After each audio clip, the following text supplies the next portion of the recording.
Halo Sobat Football, pasukan Garuda U17 tak disangka-sangka mencuri 3 poin saat melawan tim muda Korsel di Piala Asia U17 di tahun ini. Ajaibnya, anak asuh Coach Nova ini bermain dengan seadanya sepanjang laga, menahan gempuran silih berganti dari kesebelasan muda Korsel yang malangnya tak ada satupun berbuah gol di Prince Abdullah Al Faisal Stadium di Arab Saudi. Pada laga perdananya, sang arsitek Coach Nova menggunakan formasi 3-4-3 yang mengandalkan counter attack melawan tim muda Korea Selatan ini. Matthew Baker main sejak awal, lalu sang kapten I Putu Apriawan bertandem dengan Muhammad Al-Ghazani dan Danilo Alfredo di trio center back. Lalu Baker dan Fabio menemani trio center back di posisi wingback. Kemudian di tengah, Evandra bertandem dengan Nazriel sebagai gelandang serang yang tampak gesit ketika melawan tim muda Korea ini. Lalu trio penyerang Zahabi Goli, Muhammad Mirza, dan Fadli Alberto yang dipilih sebagai starter pada laga ini. Korea Selatan yang turun dengan formasi 4-2-3-1 ini tampak bermain agresif sejak awal peluit berbunyi.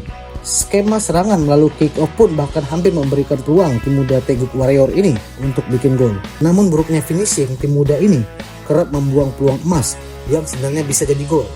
Indonesia punya peluang matang lewat skema serangan balik. Muhammad Mirza yang menerima umpan terobosan di tengah lapangan berhasil lolos dari bek Korea Selatan. Tinggal berhadapan 1 lawan 1 dengan kiper, namun ia lambat mengambil keputusan, malah keburu ditangkap kiper Korsel bolanya. Setelah menit ke-25, pasukan muda Garuda mulai mengambil inisiatif serangan, namun usaha untuk menguasai bola kerap kandas di sepertiga akhir lapangan Korea Selatan ini. Skuad muda Garuda lebih banyak mengandalkan counter attack untuk keluar dari gempuran Korea Selatan yang nampak santai dan solid mainnya. Korea Selatan di babak kedua makin dominan melakukan serangan. Pada menit ke-58, Coach Nova melakukan perubahan dengan menarik keluar Mirza dan memasukkan Raffi Rashid untuk mengantisipasi tekanan dari tim muda Korsel ini.